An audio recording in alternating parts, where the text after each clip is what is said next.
Hello everyone. This is going to be a very important episode, so I hope very important people are watching. As you can see, it's not going to be my usual format. We're not going to have a guest today. I'm going to talk to you about some very serious issues that I think is a matter of national security.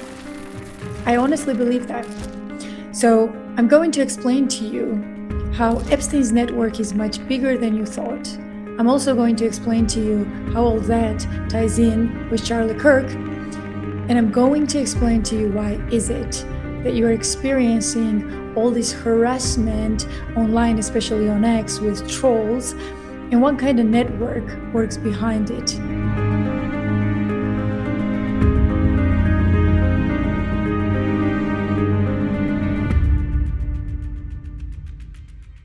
These journalists who investigated Jeffrey Epstein very quickly realized that this is not an asset of just one country. This is not a CIA asset moving around. This is not a Mossad asset moving around. This is a deep state asset. He's a much bigger player than just the CIA or Mossad. He has ties everywhere. He has his contacts at the CIA, military, Mossad, MI6. He's tied with everyone. So he's some kind of a globalist player trying to infiltrate all these organizations, but his main focus was financial institutions. Jeffrey Epstein is a very little piece of a much bigger network that has infiltrated almost every important institution, whether it's in the United States, Britain, France, Germany. I mean, they are absolutely everywhere. And Jeffrey Epstein, in my opinion, was only a financial part of the deal. Well, these people want to take over the world. They are not hiding it. It's not a conspiracy anymore. They tell you directly what they plan to do through different organizations. They are very outspoken about this. So how do you control the world? You can't just control the world by taking the financial empire, right? You have to have your financial empire, media empire, military.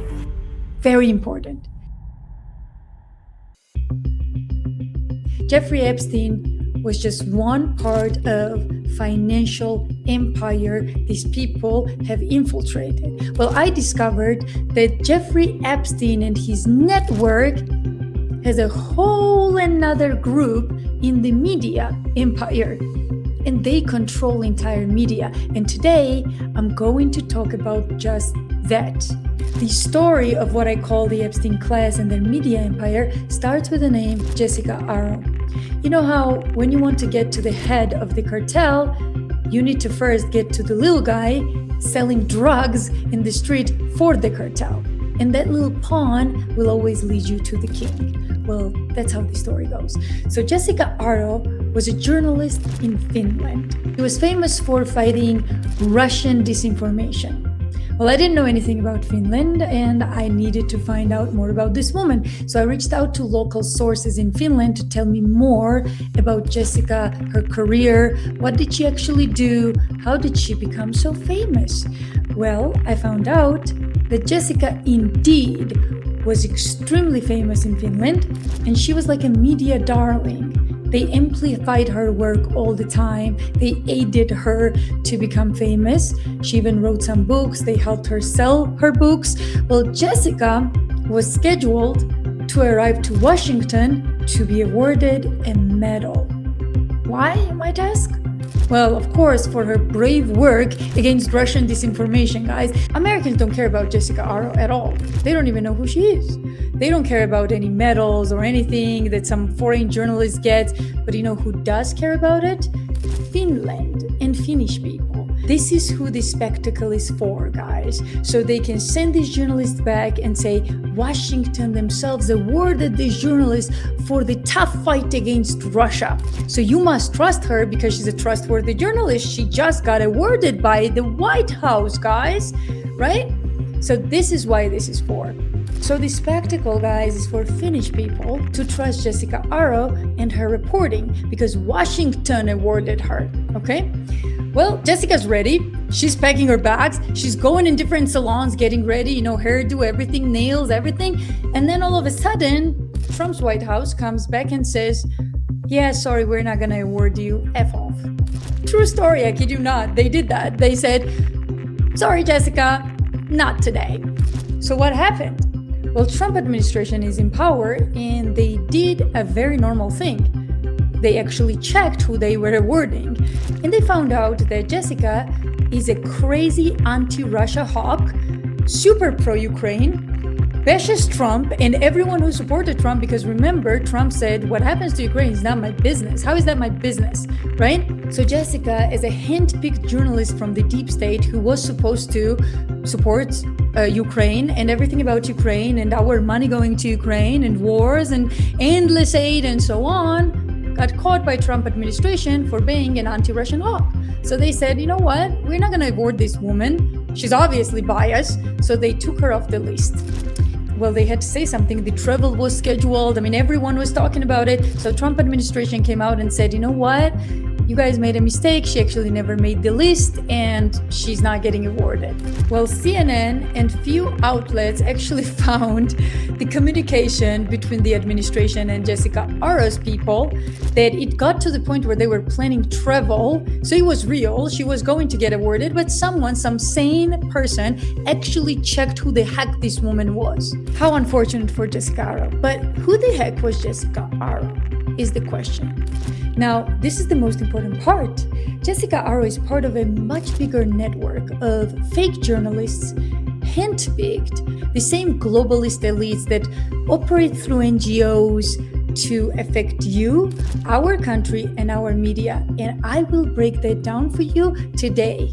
So I don't know much about Finland, guys, so I had to reach out to local Finnish reporters and journalists to understand what the situation was with Jessica Aro and these people, these globalists, kind of taking over Finnish media. So I did just that, and I've learned that this Jessica Aro, this vicious criminal, destroyed so many honest journalists' careers and lives. So I reached out to one of them. She told me that even in her situation, they tried to portray her as a Russian agent in the media, and the campaign was so strong. The smear campaign was so powerful against every journalist who said, I don't understand why we are demonizing Russia. Or if we're gonna demonize Russia, why can't we equally demonize Ukraine?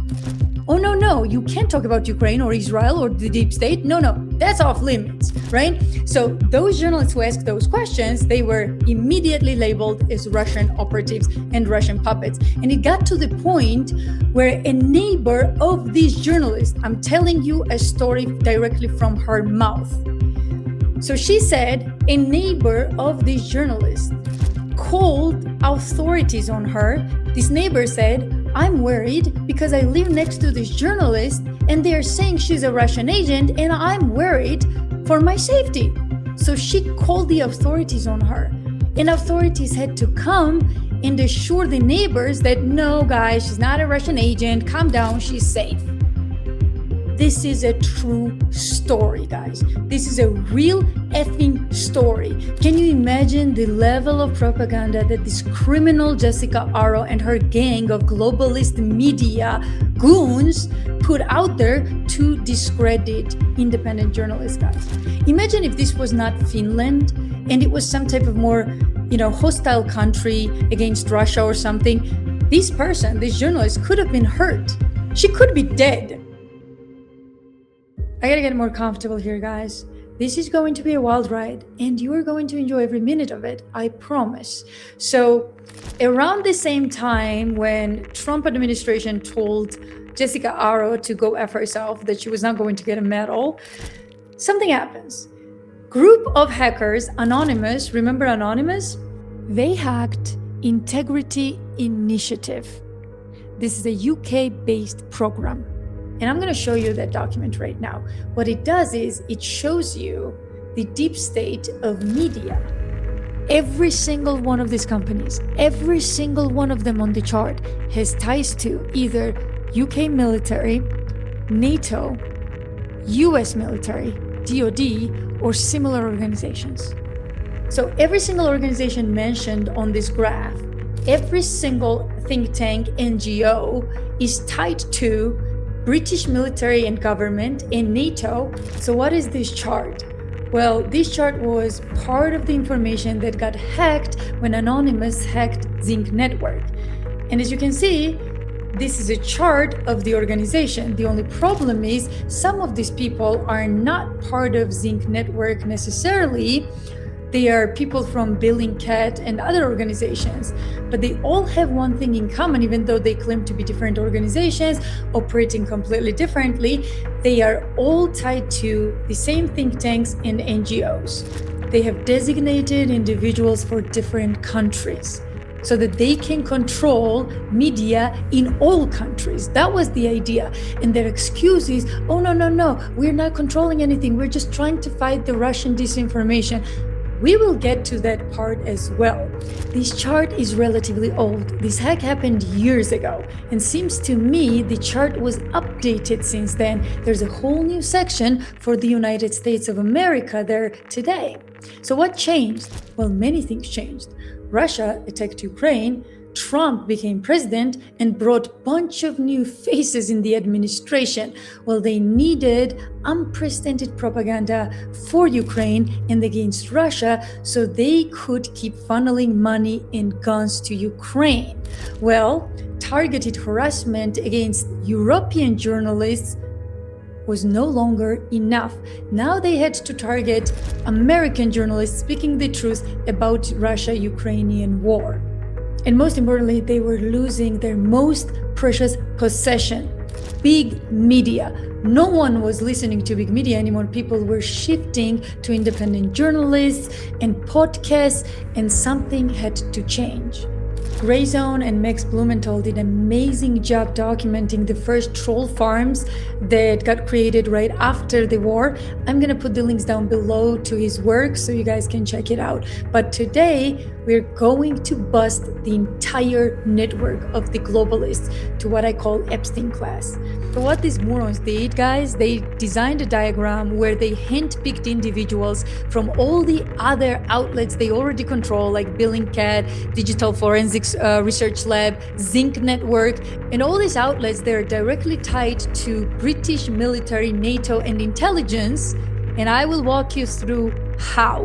And they handpick these people to control social media and the press in different countries, guys. Do you see this orange graph right here, guys? Let's go up close. Network member management. These morons here picked network member management for each and every country, guys, and they have like these countries divided, who's gonna propagandize which country and how. And this is their map, right? Okay. Someone might say, but Elizabeth, they're just nice journalists fighting Russian disinformation. They are just nice Samaritans, all right? Okay, I'm willing to believe you, willing to run with that thought. Let's explore that. So you need to get together secretly, design a secret chart that's not public of people that don't work together, but really secretly work together to fight Russian disinformation. Why would you not tell us? If you are sincere and you are really fighting the disinformation, not the opposite, disinforming people, then why would you have any trouble tell us that all these people got together and put a chart together, how they work together, designated person in every country with their own groups, with their own trolls, fighting Russian disinformation? Why not be sincere about it? You're doing a great work, you're fighting Russian disinformation. Why not tell the world? Remember, this chart got hacked. No one knew this chart existed, and if you look at these people, they don't really work together. They belong to different organizations, but now we know they actually work together. So you need billions of dollars worth network through NGOs, think tanks, private organizations, funds, to fight one country's disinformation? Russia's GDP is 2.2 trillion. Ours is 31 trillion. Even if Russia put their entire GDP tomorrow, all the money they have, into their propaganda, they still wouldn't be able to beat us in the United States, let alone all these countries. So why do you need this network worth so much money, this ginormous network, to just fight Russian disinformation? By the way, they are not fighting Indian disinformation or Chinese or others. They are not fighting them. No, it's Russia. It's always Russia. Okay, let's explore who's on the advisory board, who's in management, who are these people, and how big does this network really get? Well, the first one on the advisory board is Neville Bolt from King's College. Well, who is Neville Bolt? Let's check out who Neville Bolt is, guys. Here he is. Dr. Neville Bolt is director of the King's Center for Strategic Communications, the leading global center of academic expertise in strategic communications. Well, nothing special here, other than King's College itself. We'll talk about this in a second. Okay, he's just a professor. He's just a normal person trying to do good things in the world, maybe? Well, let's continue. He also happens to be editor-in-chief of Defense Strategic Communications, the peer-reviewed academic journal of NATO, Strategic Communications Center of Excellence, guys. Later, he created Strategic Communications campaign for Britain's Labour Party. Well, at least Neville Bolt here doesn't run around with Eastern European students trying to, get them to conduct revolution anywhere. Oh, wait a minute, who's that? Oh, meet Anna Totlikishvili, guys, from Georgia. Anna here is one of those loud voices that constantly advocates for Georgians to go out and protest. She is very well known to Georgian authorities, guys. And Anna here used to be a director of communications at the Open Society Foundation, guys. I want to show you who Anna Totlikishvili really is. Watch her complain about her government introducing FARA. So Georgian government decided all foreign NGOs and similar should be registered under FARA so they know who's influencing these people in their government. And Anna here is against that. So Anna wants foreign powers to influence her country. Do you think she's that stupid or she's very, very corrupt? Hey, I have an idea. Why don't we ask her favorite professor, Neville Bolt? March 2023, Georgia. The law on foreign agents is first introduced. Due to massive protests, government drops the law and promises not to bring it back. A year later, the promise is broken. The law is back. People are coming in the streets again. And what happens is that just yesterday, the government labels all of us as agents of foreign influence. Okay, my bad, guys. She is that stupid. Oh, Anna, did your favorite professor not teach you about foreign influence? So she goes on complaining how her government should allow foreign NGOs to affect the government and the power in Georgia. You can't make this shit up. Somehow, she hangs out with Neville Bolt. He's her favorite professor. So anyway, guys, Neville Bolt is on this advisory panel. We just determined that he's tied with British Labour Party. Somehow his favorite professor of people who work for George Soros, Eastern European students, who also happen to advocate for protests in Georgia and so on, these type of students. So let's move on. Next one on the advisory is Peter Pomerantsev. All right, guys, so who is this Peter Pomerantsev guy? Well, right off the bat, guys, Peter is very proud of what he's doing. How to win an information war. This is not propaganda. Nothing is true and everything is possible. I agree, Peter. Nothing you say is true. Everything has been possible for an Epstein class like you. And yes, I believe that you are an Epstein class in a media sphere. So remember, guys, this guy and his crew, according to the board that got hacked, tell us through Bellingcat and others that they are there to fight Russian disinformation. Okay. Well, let's check out who he hangs out with, shall we? Well, already super interesting individuals, guys. You're gonna find a lot of think tanks, a lot of NGOs, a lot of shady money, and of course, you're gonna find lots of Ukraine, obsessed with Ukraine and Israel. Like I said, in my opinion, this is an Epstein class, but in the media, guys. Now, you know what's very interesting about this guy?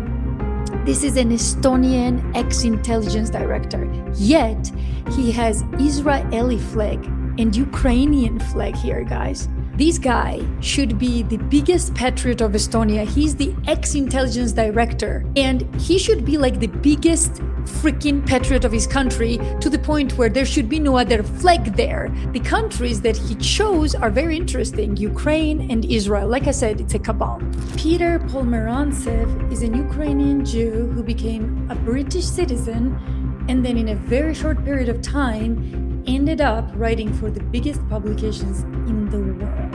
And he has written for Financial Times, New Yorker, Wall Street, Foreign Policy, Daily Beast, Newsweek. All of a sudden, he's influencing our media heavily, and it's not just the media that he influences.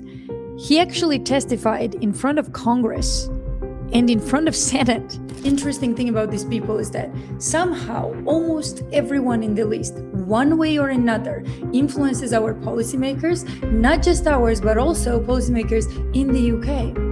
And somehow these unknown journalists behind these articles they write always end up in front of Congress or UK Parliament.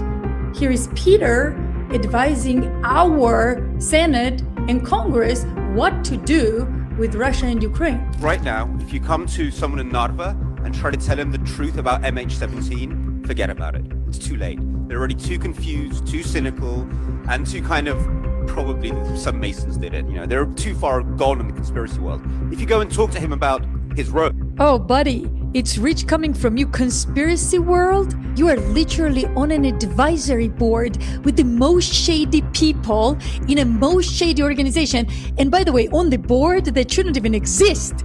It shouldn't even exist. He'll listen to you. So a lot of the time it is about changing the conversation and talking to people about what's important to them. However, the secret of as we move forward is to link that to a larger strategic narrative. And the strategic narrative is actually there to be seized. It's about trust, dignity, all these things that, 1989, 1991 were all about. But the skill in the 21st century is going to do both. And we're all just figuring out how to do that. ISIS do the same thing, by the way. ISIS changed their narrative for whoever they're talking to.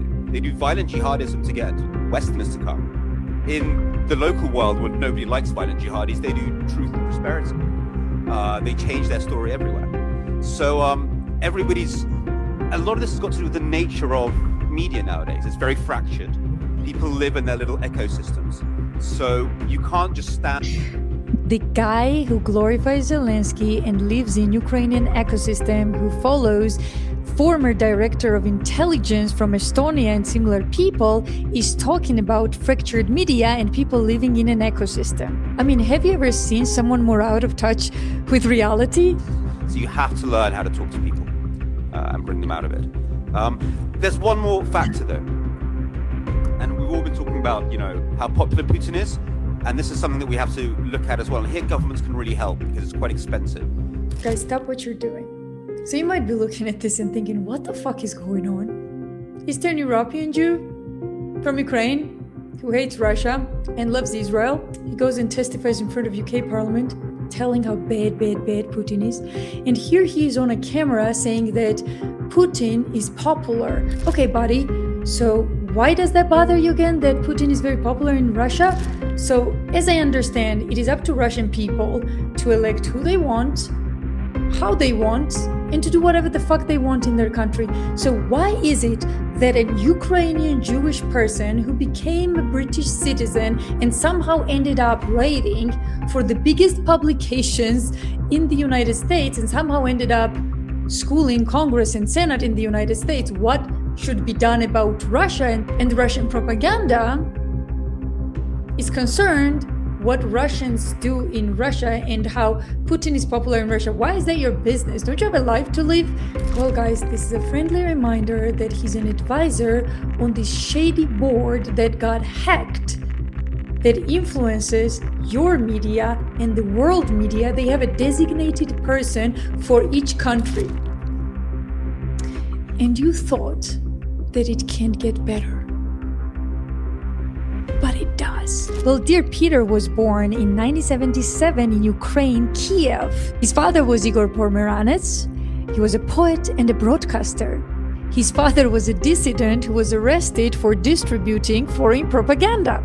Guys, I wonder if his father was also one of these agents of the West or something. It's all true, by the way. His father was arrested when Peter was infant, okay? And when his father was let go, guess what happened, guys? His father went to work for BBC World Service. got arrested by KGB for distributing propaganda, guys. And then all of a sudden, he was let go. And all of a sudden, he ends up on fucking BBC. After Peter finished college in the West, for some weird reason, this Ukrainian-born Jewish person decided to go and live in Russia. I kid you not. That's exactly what he did. He went to Russia and inserted himself as a journalist and a producer in the media sphere, okay? And then somehow from there, he ended up in England as a British citizen, influencing British media and American media. Somehow he writes for one of the biggest publications in the US and schools our Congress about Russian propaganda. Not to be cynical, guys, not to be cynical, but if I was a conspiracy theorist, I would think, what are the odds his father gets arrested distributing foreign propaganda, and then this guy, who's an Ukrainian-born Jewish person, goes to Europe, finishes college there, and then goes back to Russia to become a journalist. Why would you go to Russia to become a journalist? You're not even Russian, you're Ukrainian. Why didn't you go back to Ukraine? Back then, Russia didn't even have these big opportunities in the media. Like I said, not to be cynical, but if I had to make a guess, he was recruited. Now, I want you to pay attention that all of the people that Peter follows, you will find a lot of Ukrainians, a lot of intel officers. David Patrikarakus is one of the network member managers, guys, from that hacked chart that we have from the website. So the chart we put up, this one right here. See that in the orange? This guy right here was put in charge. What's funny about these people is that they secretly work together. They have a secret chart. Anonymous had to hack it. Now we know. And yet, they all follow each other. They all follow each other, and sometimes they follow their trolls. Well, he's a special correspondent for Daily Mail. I'm not surprised. Oh no, guys, David seems to be even bigger fan of Ukraine, but there's something interesting coming, so I need you to pay attention to this. You know who he follows? This troll right here, guys. This troll right here. Do you remember this troll in my previous video when I outed him as one of the people working with Ukrainian trolls? Well, this guy is also from Finland, guys, just like Jessica was, and he's doing exactly the same work Jessica was. Do you remember when I discovered a website called Eyes of the Republic that was deleted? It claimed to be made by Americans and run by American citizen counterintelligence. Well, it sounded eerily similar to Bellingcat and similar outlets that are claiming they are open source intelligence, guys. We have no ties with the CIA and MI6 and the deep state and the Epstein class at all. It's just open source intelligence. Well, we tied 2 foreigners to that website, and one of them was Pekka Kalliomäki. Pekka Kalliomäki is a Finnish journalist doing pretty much exactly what Jessica Arrow was doing not so long ago. Yes, that Jessica Arrow, the lady I mentioned when I started this episode, who was supposed to fly to Washington to get her medal for fighting Russian disinformation. Well, guess what Pekka Kalliomäki is doing? Well, he's as vicious as Jessica Arrow was fighting Russian disinformation. For some reason, though, he's pretending to be an American, contributing to the website, claiming is operated by Americans, civil counterintelligence. Why is it that some Finnish fuck is contributing to a website in America claiming to be operated and run by Americans? And why is it that the only name associated to the number to that domain is Ukrainian? In a very short period of time, we discovered that this whole network is connected through NGOs, think tanks, and private organizations. Management also follows each other on X, but that's not all. They very much influence American media and policymakers. Like I mentioned, they had a website. They claimed it was American-made, American-run website, but all of these people were civilians, they said. It was just American civilian counterintelligence website. So explain to me, how is it that Kalliomäki, who's a Finnish journalist, is contributing to this website? And he's not just any Finnish journalist. He's awarded by country of Ukraine. Well, you might be interested, what did that website do? Well, it was all about bashing Trump and everyone who supported Trump. Then Trump wins, and these deep state propagandists take the website down as if it never existed and move on to only bashing independent journalists like Tucker Carlson and Candace Owens. There's one more thing about these people. They somehow always work together, even though they belong to different organizations that seemingly are not in touch. They amplify each other's work and they put each other in powerful positions. They also like their awards and their honors. Remember Jessica Arrow was supposed to get an award from Washington and it didn't work out for her? Well, Finland learned its lesson, and instead of Washington, they sent their new puppet, Kolionemi, to somewhere else. Guys, this is a friendly reminder that these people are absolutely non-biased fighters of Russian disinformation. So what do we have so far in the shady group that's operating in our media as so-called Russian disinformation fighters, independent journalists, etc.? Well, we have a graph they designed of their employees, an advisory board and management panel. So who do we have on this board? Well, we have Professor Neville Bolt, who's directly tied to UK Labour Party. He worked on communications for UK Labour Party. He's also linked to NATO. He was editor-in-chief of Strategic Communications, peer-reviewed academic journal published by NATO. It's very interesting that he's from King's College because everyone knows that King's College in Britain is pretty much equivalent to Yale when it gets to secret societies. But hey, today we are only staying factual, tangible facts with documents, connections, all of this, right? So let's not talk about secret societies, even though I feel like it fits the conversation pretty damn well. Next one in the list is Chris Donnelly. Well, Chris Donnelly has direct ties with UK Ministry of Defence and Defence Academy. And almost all of these people on the list have ties to Atlantic Council. Well, Atlantic Council is a think tank. It's a US-based think tank that is somehow funded by UK government grants, US government, defense contractors, and private foundations like Rockefeller Foundation, for example. Well, in 2023, they got $13 million just in government funding. Okay? Rockefeller Foundation has contributed somewhere around $500,000.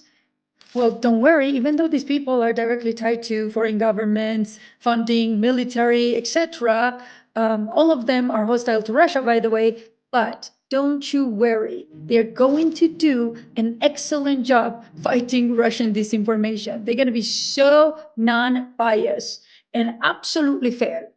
I think we have presented enough for you to understand that this is Epstein type of network in media, so deep state network in media, operating trolls to attack American journalists, and all of them are tied to military and government.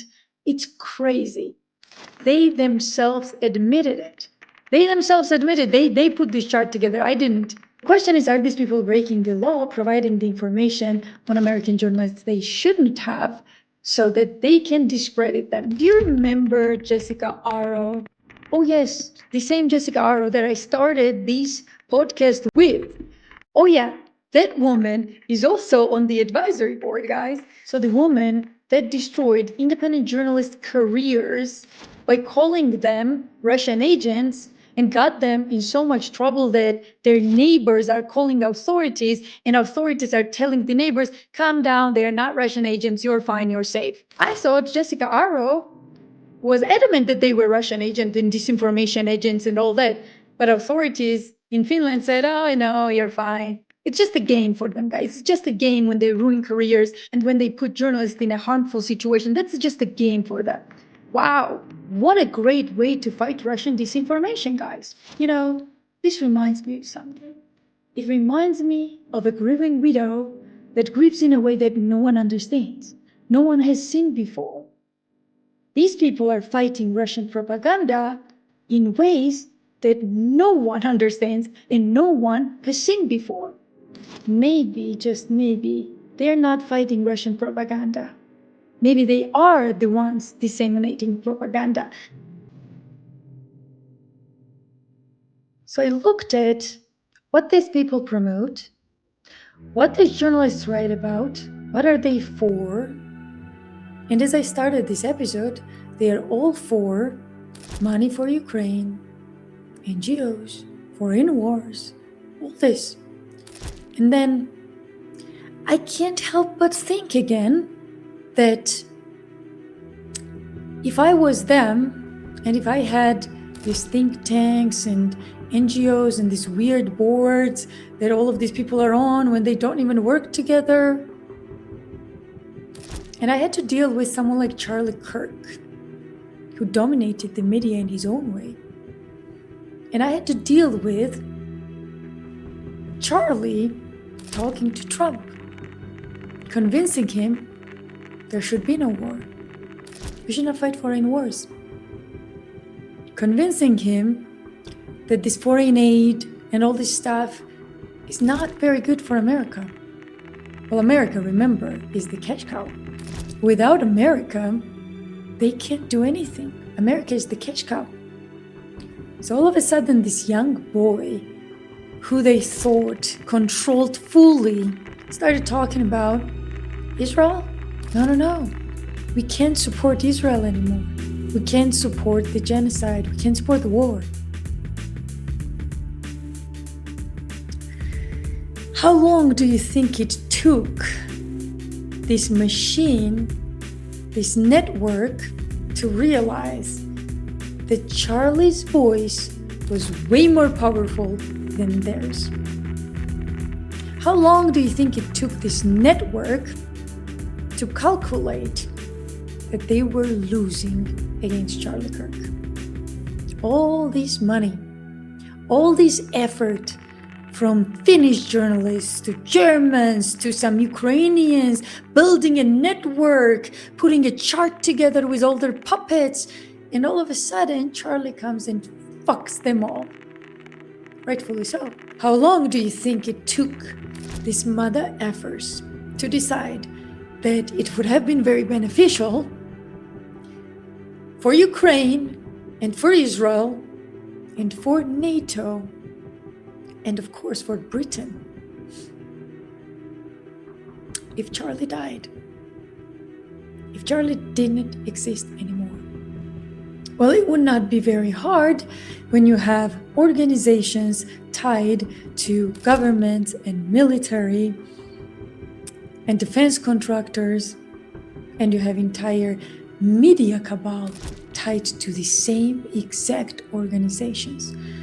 Well, if you can just take out the loudest voice that is preventing you from taking over the world and destroying it, you can possibly easily cover up what happens next with your media cabal.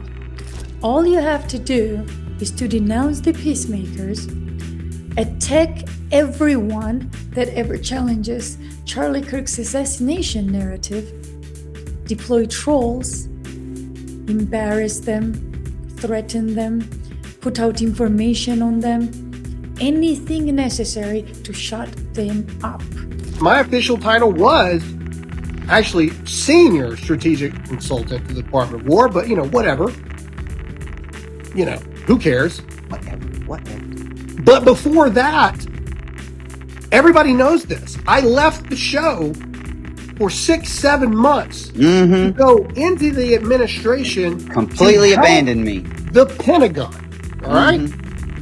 But what she leaves out is the important context of what my senior strategic consulting to the Department of War, the secretary, actually is. You see, she just says the title. She left out for digital media. Now I know why Candace is running into all these different nations investigating Charlie Kirk's death. Because it is all these nations. It's a cabal. It's the same cabal that controlled Jeffrey Epstein. Now that we discovered that these people absolutely influence our media, and not just our media, but our policymakers, they talk to Congress, our Senate, UK Parliament, they sometimes in Eastern Europe own entire media to the point where they can discredit any independent journalists they want, and they have done that before under the guise of fighting Russian disinformation, all right? So now that we know that, let's move on to how do they do that? Well, they move through these think tanks, NGOs, as I mentioned, but which ones and how are they connected?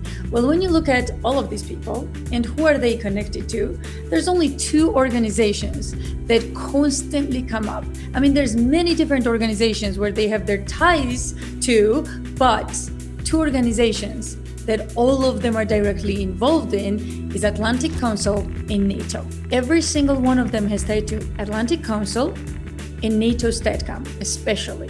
So let me tell you what NATO StatCom does. So you have an idea. I have to read this because I can't memorize everything, all right? Now, first we will talk about NATO StatCom and then we will talk about Atlantic Council, okay? It's a military organization that works with journalists, and you know what they do mainly? So they do research how population can be influenced. Wow, what a great start. This is not fucked up at all. To trust a military organization with this, it's not fucked up at all. So these projects involve influencing beliefs, emotion, decision-making, behavior, online narratives, okay? NATO StatCom worked with researchers on Facebook, X, YouTube, Telegram, TikTok. Now you understand why algorithm is always manipulated, right?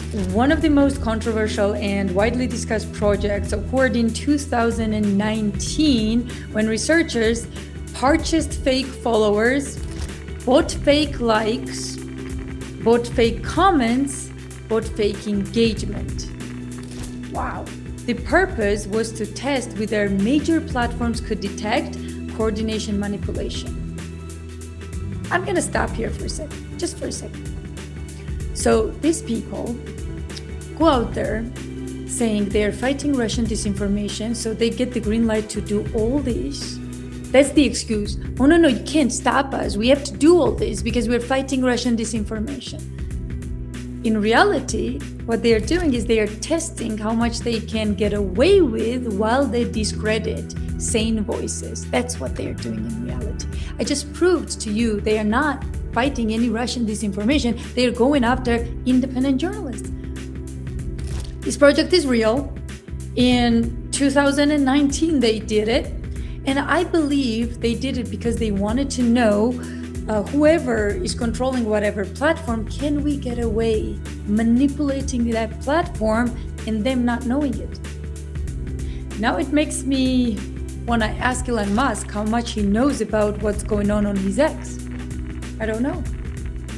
Now, in every country and in every nation, there are people who will always stand up to these bullies, to this deep state, to these psychos. And there were critics to this project that actually said this is unacceptable because what you're doing is you're giving capabilities to a military entity, pretty much military body, to do all this. And eventually it will become them dictating what narrative is acceptable and what not. Again, does that sound familiar? So what they're doing, guys, here is that they are militarizing our media. And they are excusing this with we are fighting Russian disinformation. Now this organization is focused on algorithm manipulation, synthetic media, influence operations, deep fakes, generative AI.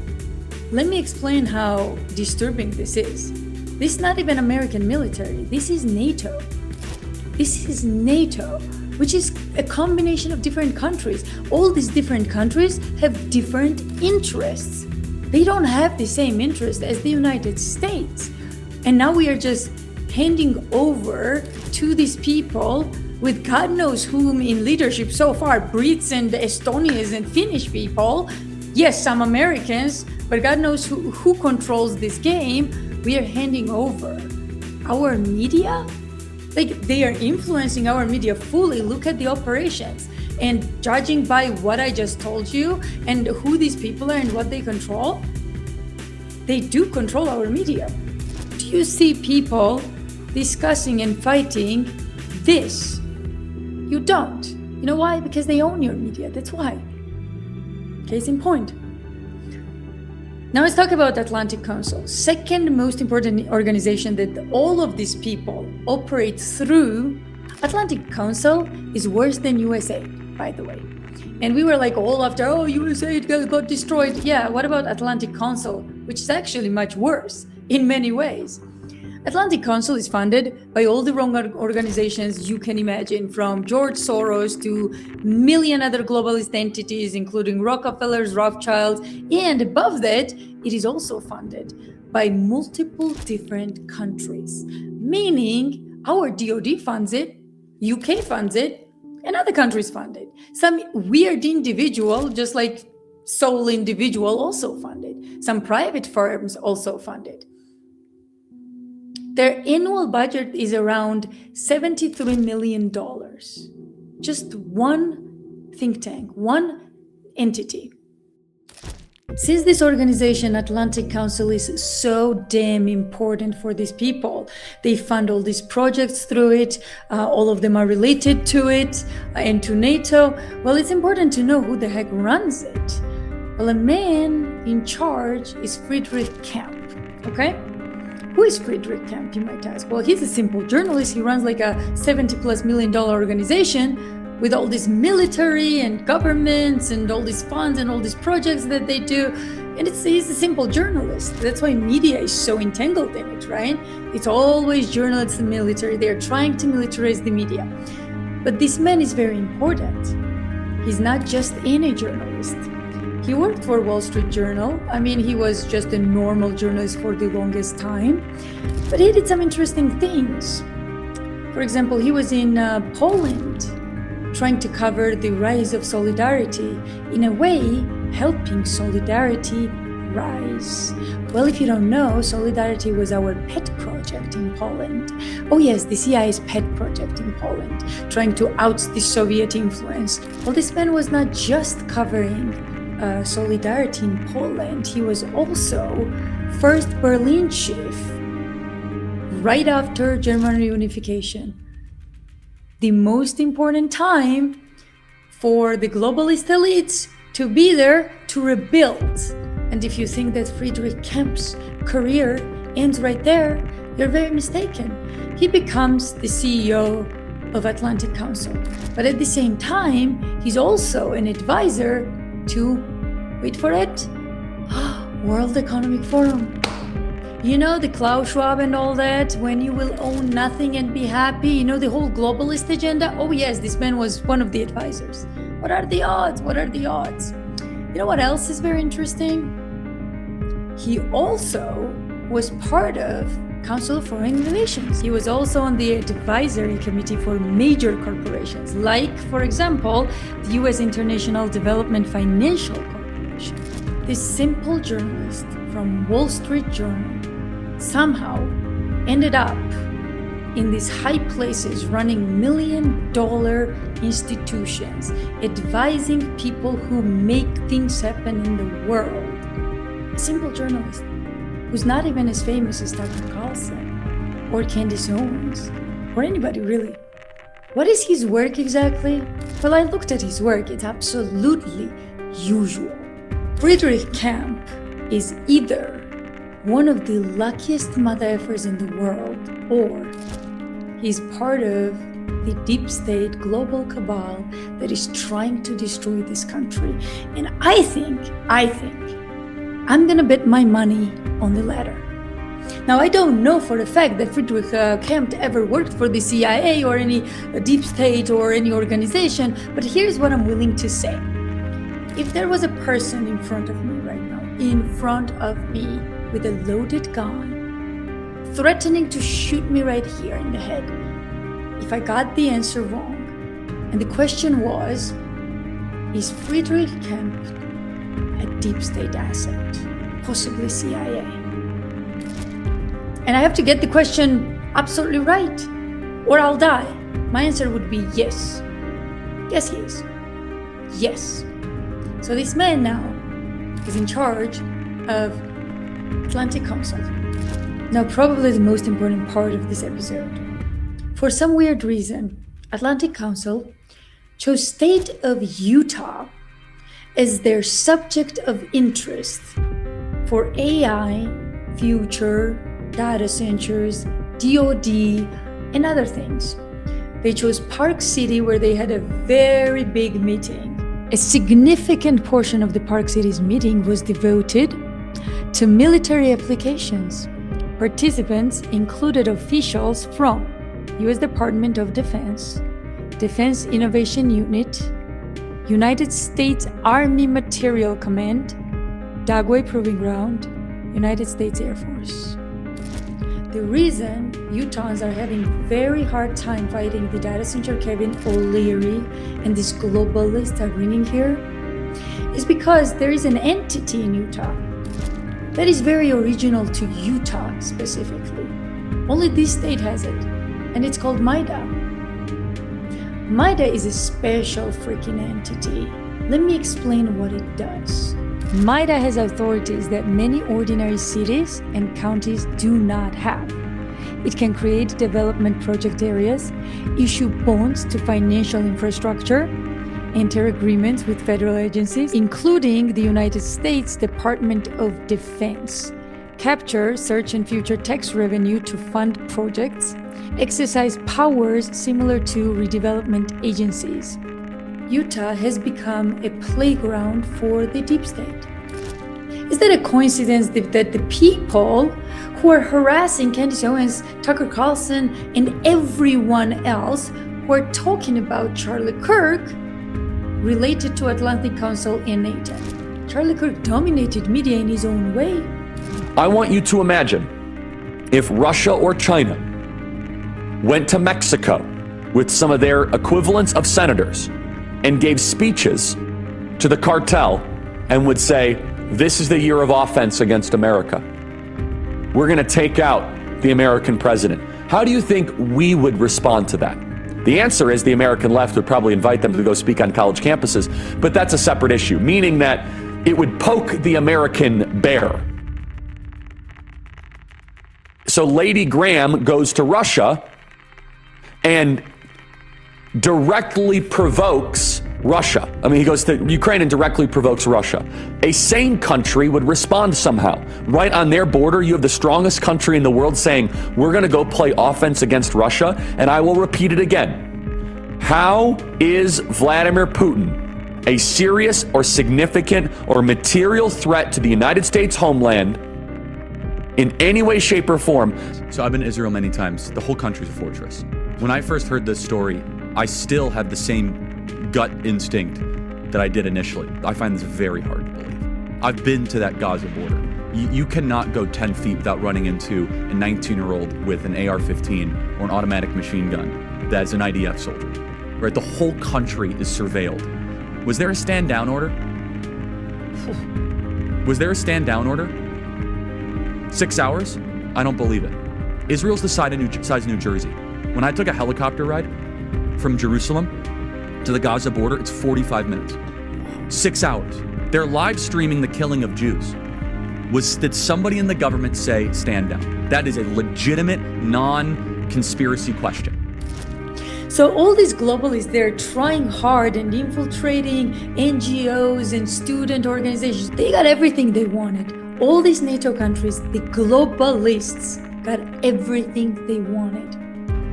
Like I said, they prey on students. They are everywhere in the biggest universities. They have their people in the biggest universities creating these NGOs, think tanks, etc. TPUSA, one of the biggest student organizations, became a Zionist organization. Okay? They got that. They took out one of the most independent, bright voices from American media, period, Charlie Kirk. As soon as Charlie started challenging the narrative. Number 3, money is flowing back to Ukraine. Oh yes, we are back funding Ukraine. And the most important part, we went to war with Iran. All of this is what globalists wanted. All of this. So it is France, it is Britain, it is Ukraine, and it is definitely Israel. So the question is, what are the results? Who benefited? Seems to me every single country in the list benefited. Every single country behind these organizations that I just named in this episode, owning this media cabal, every single one of them got what they wanted. Trump went to war with Iran. Israel got to take more territories, got to be in the war they wanted so much. Even Ukraine got more money. In fact, we're more involved than ever. Now I know why Joe Kant saw some elements of foreign involvement but couldn't identify which country exactly was involved, because it was not just one country, it was many. Well, Charlie's gone now, and all we can do is figure out who did this to him. Guys, I know you're tired, but you have to stick around because we have to tie this network that I just talked about. Network on the chart that claims they are just there as random journalists fighting Russian disinformation to trolls who are attacking American journalists like Candace Owens and Tucker Carlson. Now, why is that important? Why would this network, who claims they are just fighting Russian disinformation, fight someone like Candace? Candace's most coverage is not even about Russia. Candace just says she likes Russia. What, people can't like Russia now? We are supposed to ask journalists from the Insider, Bellingcat, and this network who we like and what we like? Is that what it is? No, of course not. They know. So there is no Russian disinformation there. Candace is stating that she likes Russia as a country. She enjoyed it. Okay, great. So why do you need to attack her again? Her main work is not even Russia. Her main work is Charlie Kirk. Most of Tucker's shows are about our own politics, our domestic policies, our foreign policies. It's rarely about Russia. There are channels, for example, like Duran, Alexander Christoforou, and Alexander Mercouris, who are constantly covering Russia, yet these trolls don't go after them. After examining all this, I realized there's a pattern here. All these journalists on this secret chart, network backed up by NGOs, think tanks, Rockefeller funds, NATO, governments, with all this money and capability they have, all this power they have, they somehow missed lots of big channels covering Russia every day, all day. They also happen to miss true Russian propagandists as well, the ones that take money to praise Russia.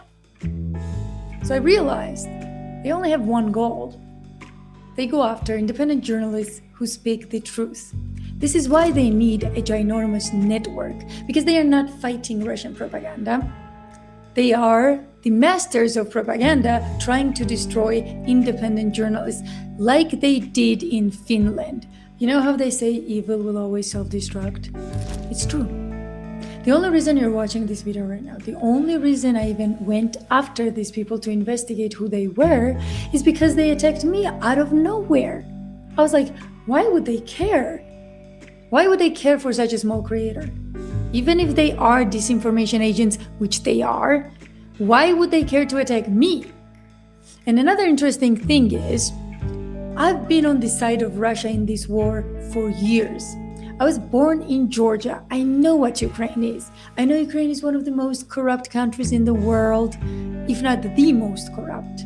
So I knew that behind this war, there are NGOs, think tanks, and all these usual globalist organizations driving this war. But they never cared for me. Even though I was on Russian side, they never cared for me. You know when they started to care? When I invited Tucker Carlson on my show. And then when I invited Candace Owens on my show. Only then they decided, well, let's make her subject of targeted harassment. Can we tie a Georgian-born journalist to Russia so that we can jab on Candace and Tucker? Now go back to what I said about Tucker and Candace. Candace almost never covers Russia. Her main subject is Charlie Kirk. Tucker rarely talks about Russia. His main subject is the deep state, our foreign and domestic policy, and Israel. So then the question is, if they are fighting Russian disinformation, why would they need to go after Tucker and Candace using me? Because they are not fighting Russian disinformation. They never cared when I was on the side of Russia They are fighting people like Candace and Tucker who are telling you the truth. They are not fighting Russian disinformation. They are fighting the truth. One of the people that came after me was Ryan Mauro. Ryan, who's obsessed with Candace. His entire wall is Candace, Candace, Candace, me, Candace, Candace, Tucker. Ryan mentioned in private conversations with me that he works with a group of people. Well, he doesn't shy away taking these people on the work he does. So they got me thinking, okay, so this person that's supposed to work by himself with whatever he's doing somehow works with a group of people. Let's figure out who he works with. Well, I discovered that Ryan was working with Georgian and Ukrainian trolls. And by the end of this video, I will show you how Ryan admitted working with them on 3 different occasions. Here's Ryan taking 2 trolls, saying they helped him with research on me. So we zoomed on one of the trolls. Here's the troll explaining how he does his research. Do you see the problem with this screenshot? Well, this account is supposed to be American, yet seems to me this particular American/troll knows how to read in Georgian. How many Americans do you know that speak fluently in Georgian? Less than 1%. How many Americans do you know that can read a very complex website in Georgian? Lesser than that. I called out Ryan Mauro. I told him I knew he was working with foreign trolls and I would deal with these trolls when I'm in Georgia myself in a very Georgian way. Well, that pissed him off. Here's Ryan tagging a Georgian mercenary working for Ukrainian military fighting Ukrainian war, trying to threaten me. Someone who has a violent background. Ryan is asking me, what did you say you were going to do with certain people back in Georgia? ? This is what I consider an active threat, especially coming from a country that has a website called Meritorious when they actively put American journalists on a kill list. So I take J.D. Vance on the post. Immediately Ryan panics and forgets just 10 minutes ago he said there are no Georgian trolls. He comments again, no drama queen, not to threaten you, to keep the people you threatened safe. What people, Ryan? I thought you said you were not working with any Georgian trolls. So now there are Georgian trolls? How can you keep someone safe if they don't exist? And with that, ladies and gentlemen, I want you to meet Irakli Kekutia, who works full-time for Rorschach. And he's also freelance, guys, if you want to hire him as a troll. So you might ask, what the heck is Rorschach? Well, Rorschach was established by a very interesting individual. I swear to you, this is the last story. And after this, you'll be like, holy shit, Elizabeth, holy shit. Guys, it's 90s in Georgia, it's dark times. This is where Georgia is coming out of the Soviet bloc, becoming an independent country, and very soon, Georgia has a Rose Revolution orchestrated by the CIA and same agencies we're talking about today, and they bring in power an interesting individual. The world will know him as Misha Saakashvili. Well, Saakashvili is in prison for all the crimes he committed against Georgian people. Saakashvili's regime killed people, imprisoned people, took businesses away from business owners, and so many business owners had the same stories that they got to tell once he went to prison. Georgian government had an open effing trial of this person, where all these victims got to tell their stories. Why am I telling you this? Because the guy who owns this company, Rorschach, that Irakli is working for, is an American who was extremely closely aligned with Saakashvili. So this random American, Mark Mullen, found himself very comfortable with CIA's puppet government in Georgia, guys. Very comfortable. To the point where he was even a partner in Geo Capital, guys. Mark Mullen claims Rorschach is a hybrid company just trying to influence media in a positive way by small political articles. I agree with Mullen. I believe it's a troll farm with fake influencers trying really hard to boost each other's work. He was a chair of Transparency International Georgia. So Transparency International, if I correctly remember, is a Berlin-based NGO, but it is a chapter in Georgia. So again, guys, typical globalist network. So Mark Mullen was a staunch supporter of Saakashvili. You guys probably already know why, right? It's not hard to guess.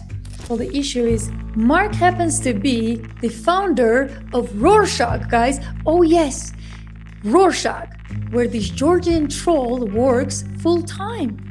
Oh, Mark Mullen and its Rorschach claim that, it's a company, it's a private company that hires people to produce short political articles or short info on social media. So of course, when I learned what Rorschach was, I started researching former employees and I found one.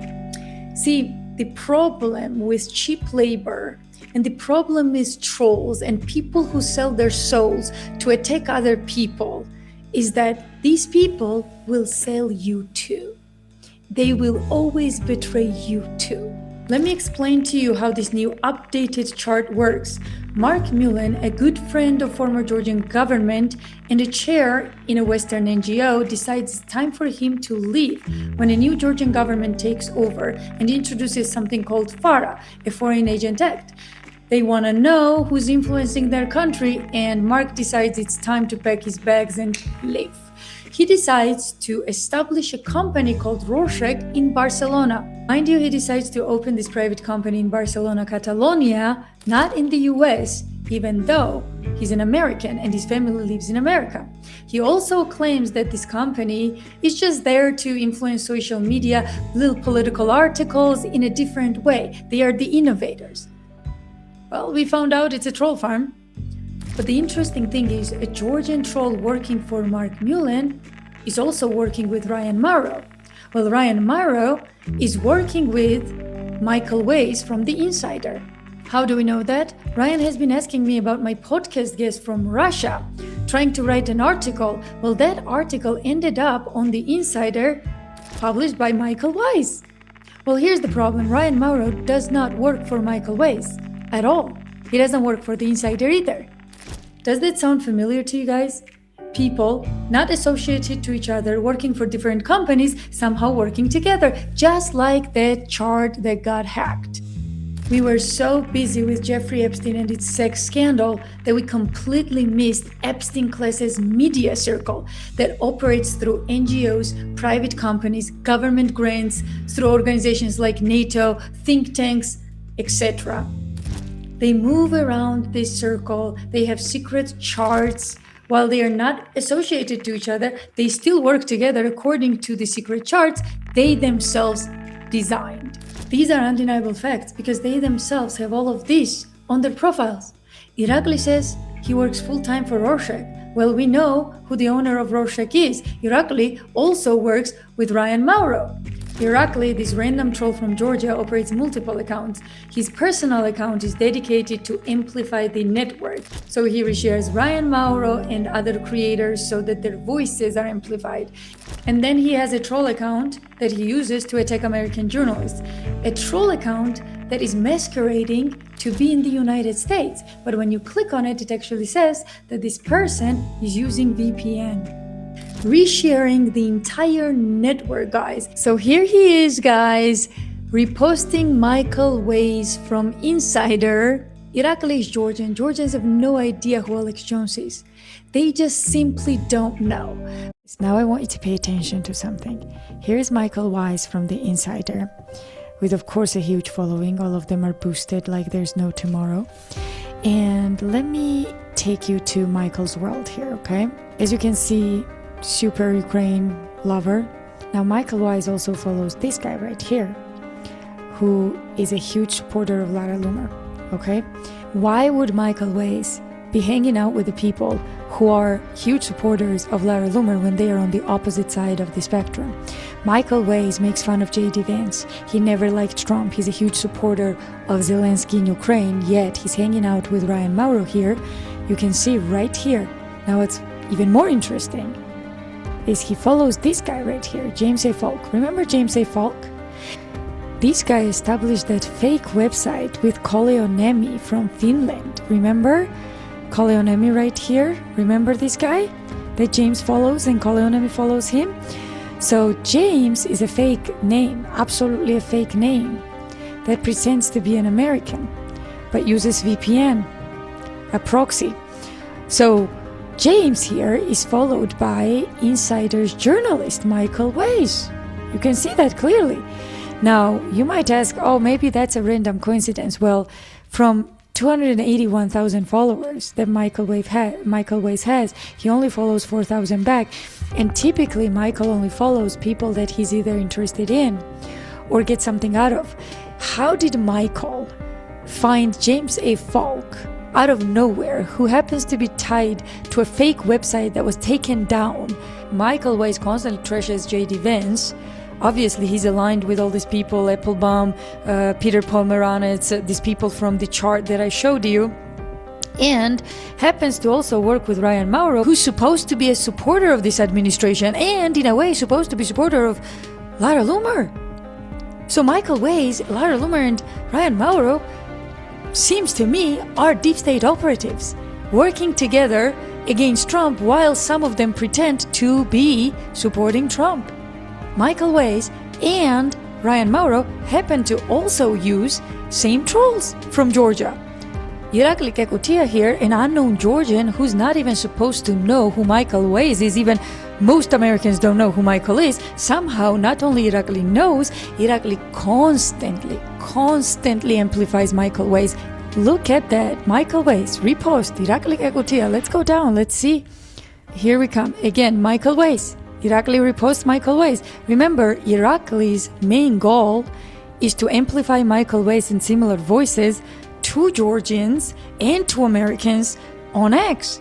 Here is Irakli resharing Lara Loomer trashing Tulsi Gabbard. Is Irakli resharing our favorite Finnish troll. Irakli is not the only Georgian troll / propagandist working with this wide network. A few days ago, I called them out for exactly what they are. And here comes the most important part. They think they are untouchable just because a company is based in Barcelona. They think they are untouchable and away from FBI's jurisdiction if they hire some Georgian trolls. Well, unfortunately for them, the company is made by an American with American family, with residency in America, that hires trolls to attack other Americans. FBI has absolute jurisdiction to deal with it. And you know who else will be very interested to find out what's going on with this Rorschach company in Barcelona? Pedro Sanchez. Mr. Sanchez, you might have a troll farm problem in Barcelona. If I were you, I would look into it. You know who else will be interested? Georgian government. After all, these trolls are not just attacking Americans, they're also attacking Georgian journalists, politicians, civilians. Now for Mark Mullen, who supports Saakashvili and supported this NGO structure, and who was part of it, who still supports some of the people who want to overthrow Georgian government, who lived in Georgia, who has a Georgian wife. Mark, did you somehow miss how many people Saakashvili got killed? Did you miss prison footage where we've learned that Saakashvili was torturing prisoners, raping them? Did you miss Grigliani murder? Did you miss Bezos murder?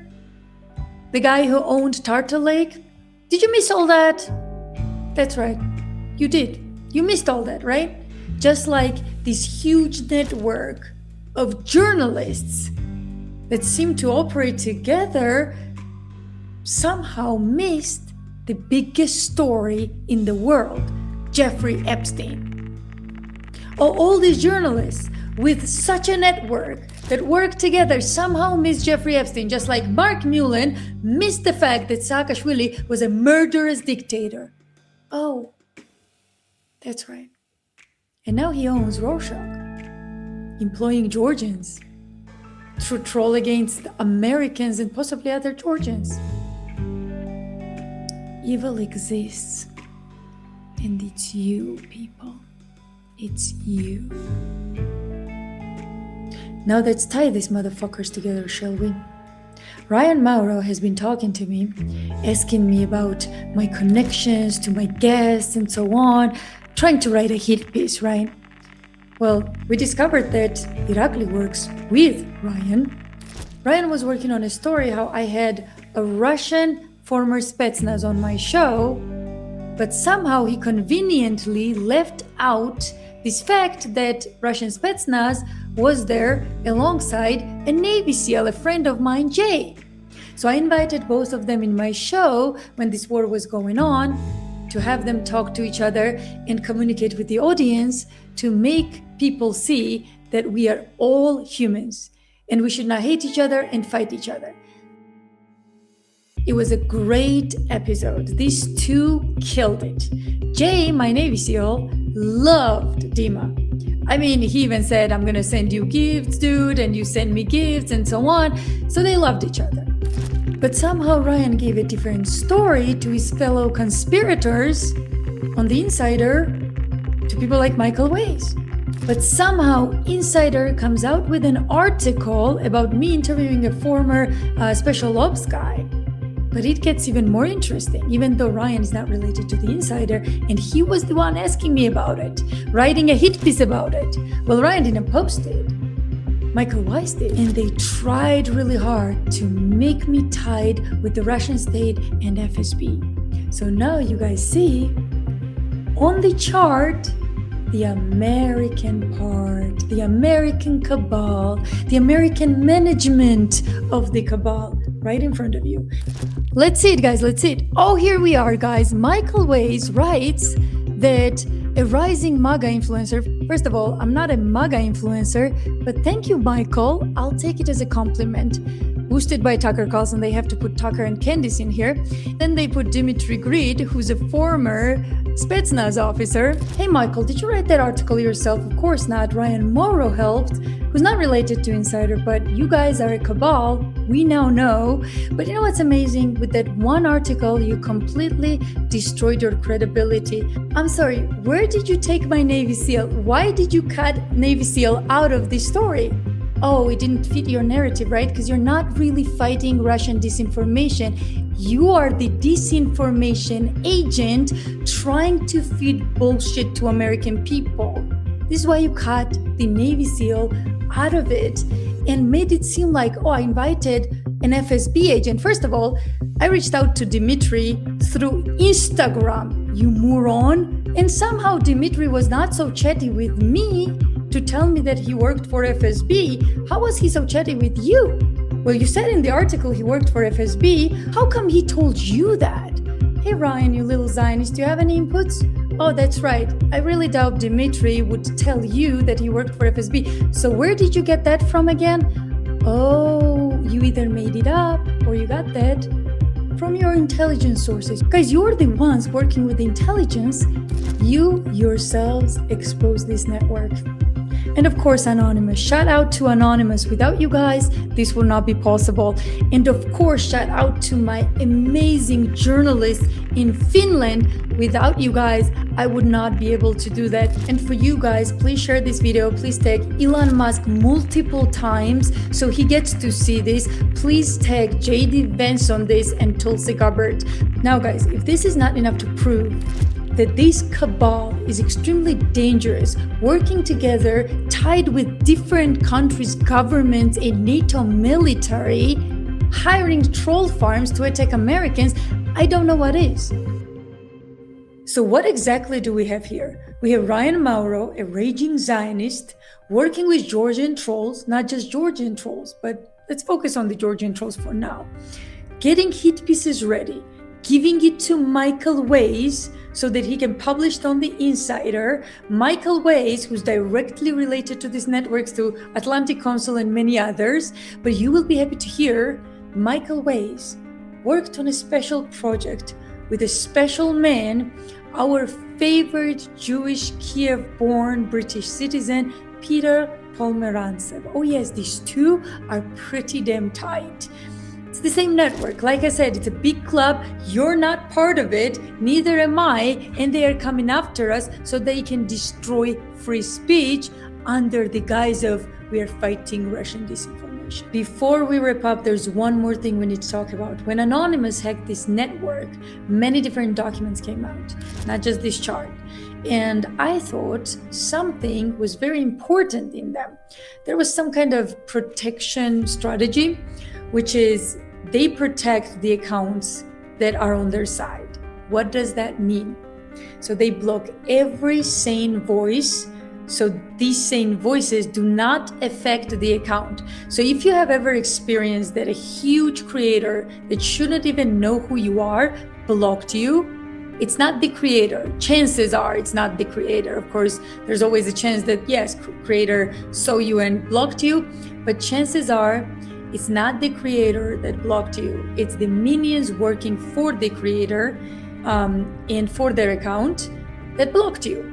So it's a real strategy. What they do is if they have some person like a Zionist, like Dave Rubin, for example, they will block every account that counters Rubin's ideas in the comment. And they think that's part of information warfare. So they shut you up if they don't like what you say. That's what's happening here. My advice to all of you, use their own strategy, block the heck out of them. You do not engage or entertain some Georgian, Ukrainian trolls, you block them. So I'm going to post all these accounts. Not obviously I can't post all the trolls and not worth it, but the main accounts that you should not follow, you should absolutely block, because when you block them, it does affect their account itself. So stop engaging. I see some of you still engage like with these trolls and talk to them. Don't. And finally, they will not stop attacking Candace Owens. They will not stop going after Megyn Kelly, Tucker Carlson, all these independent voices. And after seeing this video, they will definitely come after me. Definitely. And that will be a good validation that what I'm saying here is absolutely true. Do your own research. I'm not suicidal. I'm a great driver. Utah fires are pretty far away from me. They can't get me. And I will never, ever, ever kill myself. No matter what happens, never believe it. I will make an episode about Gary Webb to honor all honest journalists who died for what they believed and who died for their countries. Thank you.